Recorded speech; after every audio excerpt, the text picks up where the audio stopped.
안녕하세요, 투잡남입니다. 오늘은 자영업 폐업률이 높다는 기사글을 봐서 자영업에 대한 이야기를 좀 해보고자 해요. 지금 자영업자들 아주 심각한 상황에 몰려있다는 걸 봤어요. 100만 명 정도가 실제로 100만 원 미만을 버는 사람들이고, 그리고 다중채무자가 대부분도 자영업자이기도 해요. 여기에 더불어 지금 한 집 건너 하나가 지금 임대 이렇게 딱지가 붙어있는 경우 꽤 자주 보거든요. 물론 가끔 차는 경우도 있어요. 근데 좀 이해가 안 되는 거, 거기를 왜 굳이 들어올까? 이런 생각을 하게 됩니다. 근데 그 이유를 알 것 같아요. 이제 퇴직을 하고 나면 막상 집에서 할 게 없으니까 자영업을 선택하시는 경우들이 있는데, 저는 좀 그 부분에 대해서 좀 반대를 하고 싶다라고 말씀을 드리고 싶습니다. 그러면 또 댓글에 이렇게 달리겠죠. 너가 뭔데 이렇게 자영업에 대해 얘기를 하냐? 제가 이래봬도 요식업을 또 한 3년 정도 가족들이랑 같이 한번 해본 적이 있었거든요. 3년 동안 하면서 느꼈던 건 뭐였냐면, 이건 사는 게 아니에요. 사람이 사는 게 아닙니다. 그 이유가 있어요. 첫 번째는 이 얼마가 들어가고 나오는지에 대한 걸 잘 모르면 지옥이 될 수가 있습니다. 그게 무슨 뜻이냐? 저희가 월세를 직접 경매로 이렇게 낙찰 받는 구조로 처음에 시작을 했어요. 온비드라는 사이트에서 역사 안에서 이제 장사를 할 수 있는 이제 권리를 저희가 따내기 위해서 너무 높은 가격에 월세를 부른 거죠. 뭐 여러분 들으시면 아마 깜짝 놀랄 거예요. 5평짜리 가게인데 너무 높은 금액. 최소 100만 원은 무슨 100만 원은 고사하고 몇백이었습니다. 심지어 이게 7년 전, 8년 전 이야기예요. 그렇게 생각해 보면은 말도 안 되는 금액을 저희가 아무것도 모르는 상태에서 그 금액을 내겠다라고 서약을 한 거예요. 그래서 낙찰이 되었고 시작을 했는데, 여러 가지 또 큰 문제들이 있었습니다. 그 안에 왜 어떤 문제가 있었는지 이런 것들을 또 차차히 말씀을 드릴게요. 그래서 얼마가 나가고 들어오는지를 모르니까 이게 그 모르는 상태에서 사업을 시작하니 문제가 생길 수밖에 없는 거예요. 월세는 고정되어 있고 근데 매출은 다르단 말이에요. 아무리 장사가 잘 돼도 5평짜리 가게에서 낼 수 있는 매출은 한계가 있습니다. 저희가 최고 많이 팔아본 게 150만 원이었고 이거는 맥시멈. 평균적으로는 처음에 시작했을 때는 80만 원 정도 벌었어요. 우리. 그러면은 생각보다 괜찮은 거 아니야? 라고 생각하지만 사람이 4명이에요. 저희 가족 4명이 다 달라붙어서 일을 했단 말이에요.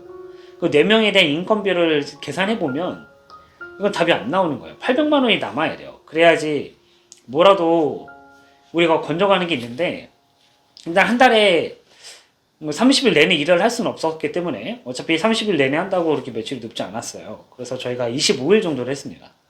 80만 원씩 25일을 계산을 해봐도 한 2천만 원 정도 되겠죠.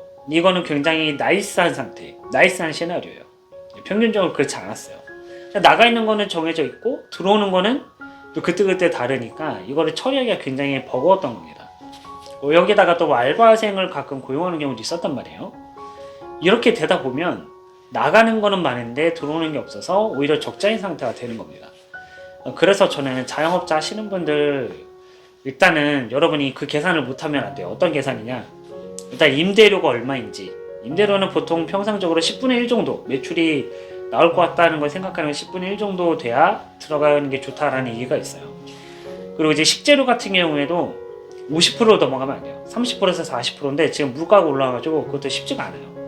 당시 저희는 물가가 오르지 않는 상태였기 때문에 그러면 조금 나았지만 여전히 돈을 많이 쓸 수밖에 없는 구조가 돼 있었거든요. 제가 직접 재료를 아무리 공소를 해오고 시장 가서 사와도 한계가 있었단 말이에요.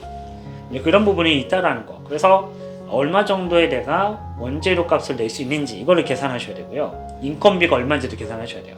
본인 인건비 빼는 경우가 거의 99%예요. 여기에 더해서 세금도 있어요. 간이세과자라고 해서 세금이 없을 것 같잖아요. 세금이 나올 수도 있습니다. 어떤 경우에 매출이 높아지면 자연스럽게 일반과세제로 넘어간단 말이에요. 8천만 원 이상 넘어가면 일반과세로 넘어가요. 그러면 그 다음부터는 종소세랑 부가세를 내야 돼요. 이것도 만만치 않습니다. 여기다 관리비도 내야 되죠. 기본적으로 내가 생활하다 생활비가 있잖아요. 그러니까 인건비에 그 생활비가 포함이 되는 건데, 인건비를 못 가져가면 생활비를 못 가져가는 거예요. 그럼 당연히 계속 마이너스인 거예요. 막 카드 땡겨 쓰고 빚 내고 이렇게 되는 거죠. 그래서 이렇게 여러분이 고정비와 변동비, 그리고 내가 계속해서 쓰던 생활비까지 나올 수 있는 구조인지를 살펴보셔야 돼요. 그래서 저는 이걸 못하시면 안 하시는 게 낫다라고 말씀을 드리고 싶고, 그리고 웬만하면 자영업자 진짜 좀 다시 한번 진지하게 고민해 보시는 게 나을 것 같아요. 자, 이제 두 번째가 뭐냐? 여러분이 이제 시간이 사라집니다. 자유가 없어져요. 여러분 간단하게 설명을 드릴게요. 일단 직장인은 연차가 있습니다. 물론 첫 해부터 연차가 생기지는 않지만 한 2년, 3년 하면 1년에 뭐 몇 개 정도 써야 되는 연차가 있어요. 보통 조금이라도 정상적인 회사면 연차를 쓰도록 권유를 하든지 연차를 이렇게 쓰였다고 했을 때 막지 않아요. 당연한 권리이기 때문에 그래요. 그리고 여기다 퇴직금도 나옵니다. 퇴직금만 나오는 게 아니죠. 여름에 휴가도 갈 수 있죠. 그 공휴일에 다 쉬잖아요.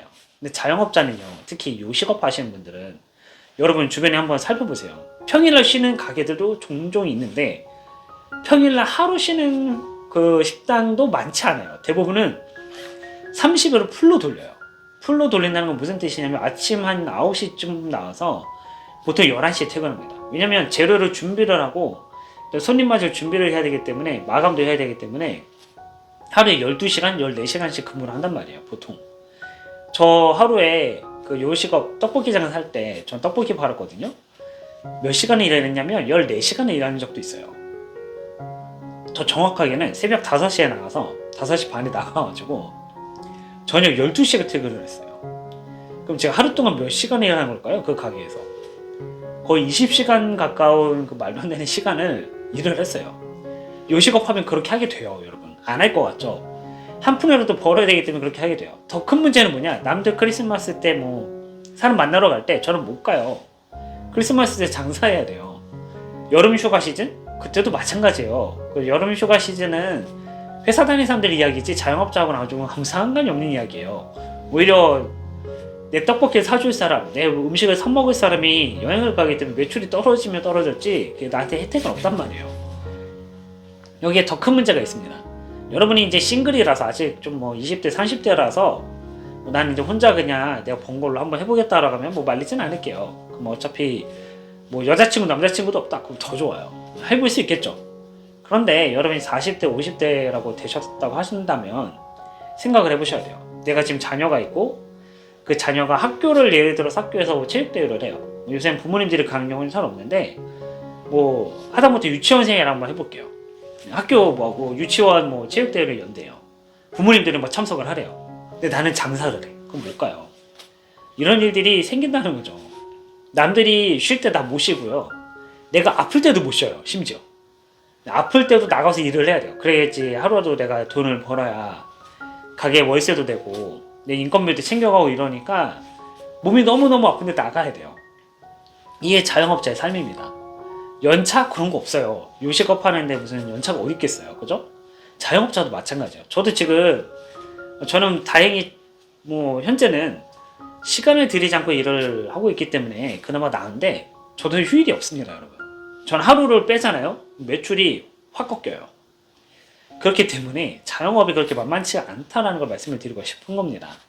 이 부분에 대해서 충분하게 고려하지 않으시면은 여러분이 몸이 망가지게 되고요. 그리고 가족들끼리 계속해서 싸우게 됩니다. 몸이 힘들고 짜증이 나니까 집에 가서 화를 풀게 되고 아니면은 뭐 아이는 더 슬퍼하게 되고 왜냐면 자기 아이는 아빠들이 다 와서 뭐 해주는데 자기 아빠는 못 오는 거예요. 이런 경우 얼마나 슬프겠어요. 이런 부분까지 세세하게 고려하지 않으면 나는 할 수 있을 거야. 나는 백종원이 될 수 있다. 이런 마음으로 하시는 경우가 굉장히 많단 말이에요. 세 번째는 여러분이 살아가면서 진상을 얼마나 많이 만날지 모르겠는데 정말 진상업을 진상을 만날 수 있는 곳이 바로 요식업, 자영업 세계입니다. 우리나라 참 희한한데 많은 사람들이 식당 가서 갑질을 해요. 저희도 떡볶이를 좀 저렴하게 팔다 보니까 정말 별의별 손님이 다 왔어요. 제가 어떤 경우까지 당했었냐면 중학생이 와서 저한테 갑질을 하는 거예요. 뭐 이게 이렇다 저게 저렇다. 뭐 심지어는 물론 제 잘못이었을 수도 있어요. 내 잘못이라 생각이 들어요. 근데 그 동네가 하필이면 좀 파리가 여름에 가끔 꼬였거든요. 그 파리가 들어갔대요. 그래서 저는 이 떡볶이를 그러면은 죄송하다 바꿔드리겠다 얘기했어요. 뭐 문제가 있는 거니까. 근데 뭐 저한테 싫대요. 그러면 돈으로 환불해 줄 테니까 뭐 가셔라 그랬더니 싫대요. 그래서 그럼 뭘 원하냐 이렇게 제가 물어봤어요. 중학생한테 무릎을 꿇으래요. 제가 왜요? 아니 물론 제 잘못을 인정을 했어요. 떡볶이 그럴 리가 없지만 근데 파리가 들어간 건 어쨌든 뭐 저희 잘못이라고 생각이 듭니다. 그래서 얘기를 해서 환불을 해주겠다고 했는데 그것도 싫다. 떡볶이 바꿔주겠다? 그것도 싫다. 나한테 무릎을 꿇어라. 이게 말이 되는 건가요, 여러분? 이러면 안 되는 거죠. 저는 7년 전 사건인데 지금도 기억을 해요. 이런 진상을 만나게 됩니다. 제가 살면서 그런 진상을 만나본 기억이 잘 없어요. 뭐 회사를 가서도 아무리 사장이 사이코라도 그러진 않아요. 근데 저보다 한참 어리고 뭐 어떻게 보면 이제 중학생이면은 아직 청소년이잖아요. 그런 청소년인데도 불구하고 정말 생각할 수 없는 그런 갑질을 한다는 사실에 경악을 했어요. 그게 7년 전 이야기예요. 뭐 그 친구는 지금 커서 잘 살고 있는지 모르겠지만 뭐 이런 손님부터 시작해가지고 저희한테 와서 뭐 오뎅탕을 이렇게 들었다 놨다 하시는 분도 계시고 먹던 오뎅을 오뎅탕에 넣어서 오뎅 국물을 전부 다 간 적도 있고요. 하여튼 정말 만날 수 없는 그런 진상들을 정말 많이 만났어요. 그 대뜸 들어와서 물 한 잔 먹고 가겠대요. 근데 뭐 오뎅을 먹은 것도 아니고 그냥 와서 물 한 잔 달래요. 뭐 이런 경우도 있었습니다. 만날 수 없는 그런 진상들을 정말 많이 만나봤기 때문에 요식업이라면 저는 사실 치가 떨리는 사람 중에 하나예요. 다시는 하고 싶지 않다는 생각이 들 정도로 그때 스트레스 너무 많이 받았거든요. 이런 부분들까지 생각을 해보셔야 돼요. 아, 내가 살아가면서 정말 만나지 말아야 될 진상도 만날 수 있다. 여기까지도 내가 감당할 수 있다라고 한다면은 이 시장에 들어오시는 건 웰컴할게요. 저는 지금 안 하고 있으니까. 그래서 이 부분에 대해까지 여러분이 생각을 하셔야 여러분의 마음을 지키고 몸을 지킬 수가 있다는 사실 여러분이 기억하셨으면 좋겠습니다. 제가 3가지 이유를 말씀을 드렸는데 그럼에도 불구하고 나는 요식업, 자영업을 해보겠다라고 하시는 분들에게 실제적으로 그러면 그래도 조금이나마 일말의 가능성을 제가 알려드릴게요. 여러분 그래도 지금 뭐 요식업 아니면 식당, 뭐 카페, 편의점 뭐 많은 수많은 이제 자영업 분들이 고용이 줄었다라고는 하는데 그래도 일자리는 있거든요. 항상 힘든 일에는 항상 남아 있습니다. 설거지 알바라도 한번 해보세요. 식당 가서 왜 해봐야 되냐? 거기에 가서 그걸 해보시면 알아요. 이 설거지까지도 내가 다 하면서 할 수 있을까? 장사가 잘 돼도 문제고 안 돼도 문제인데 일단 기본적으로 내가 이 설거지를 계속 할 수 있다는 걸 아셔야 되고요. 그 다음에 어느 정도 설거지를 해서 여러 한 3개월 정도 익숙해졌잖아요. 그 다음에 서빙을 한번 가보세요. 뭐 서빙하는 사람 잘 안 뽑아주긴 하는데 그래도 어떻게든 뭐 어디든 여러분이 일을 원한다면 갈 수 있지 않을까요? 그렇게 내가 떡볶이 장사 아니면 뭐 떡볶이가 아니죠. 그렇게 요식업을 해보고 싶다. 아니면 내가 뭔가 카페를 해보고 싶다. 뭐가 해보고 싶다 한다고 하면 직접 가서 거기서 한번 일을 해보시는 거예요. 서빙을 또 해보는 거예요. 이제 설거지 한번 해봤으니까. 이제 서빙을 하면 또 손님들 막 만날 거 아니에요. 그러면서 내가 이걸 감당할 수 있는가 이렇게 고민을 하시게 되는 겁니다. 그리고 나서 요리도 한번 직접 해보세요. 요리하는 그런 식당에 가서 하다못해 칼질이라도 한번 해보시고 뭐 하다못해 내가 뭐라도 한번 해보시고 이런 식으로 경험치를 쌓으시는 거예요. 그건 한 1년에서 2년을 한번 해보세요. 왜 1, 2년을 말씀을 드렸냐? 여러분이 생각하시는 자영업은요 1년 안에 끝나지 않아요. 짧아도 최소 짧으면 망해서 나가는 게 6개월이긴 한데 망하지 않고 뭐 이렇게 길고 얇게 가더라도 1년은 하셔야 돼요. 1년은 하게 돼요 보통. 그리고 뭐 이렇게 여러분이 계약 상황에 대해서 좀 아셔야 되겠지만 계약 상황에 따라서 좀 다르겠지만 2년 계약인 경우도 있습니다. 최소 2년은 버텨야 되는 거죠. 2년 동안 내가 그러면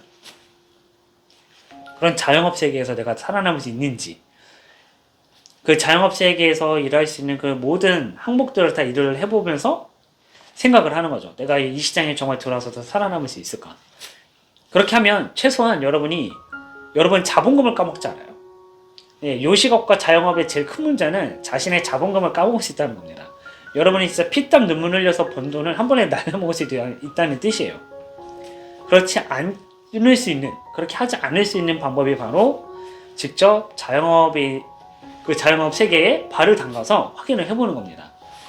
그렇게 하고 나서도 내가 이게 일이 재밌다. 혹은 요식업 나는 그래도 어떻게든 해서 성공할 수 있을 것 같아. 그때 하시는 거예요. 그렇게 한 2년 정도 일을 해보고 나서 결정하시는 게 늦지 않습니다. 괜히 여러분 가지고 있는 그 저축한 거를 다 한 큐에 날리시기 싫으시다면 저는 부디 부탁할 건데 일단 식당에 가서 한번 알바 해보시고요. 카페 하실 분들은 바리스타 자격증 따서 바리스타도 한번 해보시고요. 편의점 운영하시려고 하는 분들은 편의점 알바 한번 해보세요. 그러면 알아요. 내가 이거를 할 만한 일인지 절대 들어가면 안 되는 곳인지를 바로 압니다. 사람은 생각보다 직관적이에요. 많이들 그 얘기 하잖아요. 똥인지 된장인지 나는 찍어 먹어봐야겠어 라고 말씀하시는 분들. 저희가 그랬고 제가 그랬거든요. 네, 똥하고 된장은요 사람은 구분할 수 있어요.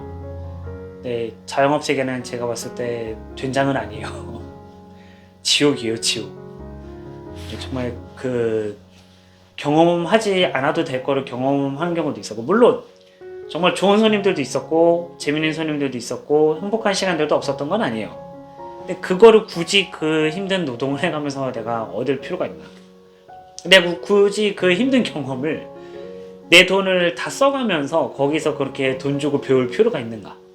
그럴 필요가 없다라는 거죠. 그 길로 계속 갈 것도 아니고 그렇게 간다고 해서 성공할지 안 할지도 가능성이 희박하기도 하고요.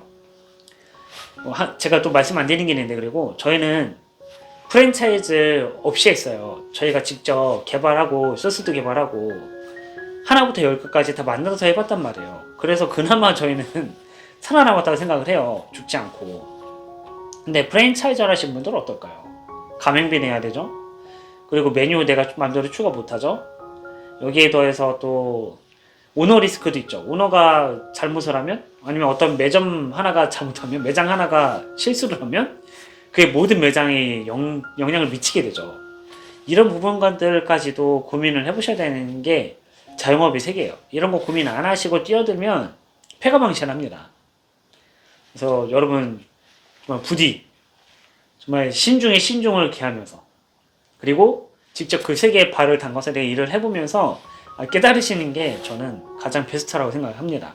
마지막으로 저는 그래도 이 자영업 하시는 분들, 요식업을 정말 혼신의 힘을 다해서 하시는 분들 덕분에 저녁에 쉽게 나가서 외식을 할 수가 있고, 지금이라도 전화를 하면 배달을 받을 수 있고, 이제 음식점 가서 또 서비스를 받을 수 있고, 이런 것들이 있다고 생각이 들어요. 하지만 많은 사람들이 쉽게 도전할 수 있는 분야는 아니다 라고 말씀드리고 싶습니다. 백종원은 한 명이고요. 프랜차이즈 사업으로 성공한 분들도 몇 명 되지 않아요. 우리는 그 사람들이 되게 많다고 생각을 하는데 실제로 이렇게 따지고 보면 몇 명 안 되거든요. 그 몇 명이 될 수 있을 거라 생각을 하고 뛰어들었다가 내 돈 다 날리고 혹은 회수도 안 되고 이런 경우 많습니다. 특히 또 보증금 한 2억 내면 2억을 내 돈으로 전부 다 내는 사람도 있겠지만, 그런 경우보다는 내 통장에 한 5천에서 1억 정도 있어서 그거 넣고 나머지 1억은 대출받아갖고 장사하는 분들 많단 말이에요. 원리금 상환도 해야 되잖아요. 그쵸? 원리금 상환을 못하면 큰일 나는 겁니다. 물론 보증금 들어간 게 있으니까 뭐 걱정 없어 라고 할 수 있지만, 은행은 굉장히 무서운 곳이고요. 굳이 내 돈을 드리고 빚까지 내면서까지 할 만한 일은 아닌 것 같아요. 이런 부분까지 여러분 총체적으로 좀 살펴보셔서 생각해 보시는 게 어떨까 싶습니다. 뭐 자영업에 대해서 뭐 하실 말씀 있으신 분들은 또 댓글 남겨주시고, 여러분 악플은 조금 피해 주셨으면 좋겠습니다. 악플이 그렇게 도움될 것 같지는 않아요. 아무튼 오늘 이야기가 공감이 되셨다면 구독과 좋아요, 알림 설정 부탁드리겠습니다. 감사합니다.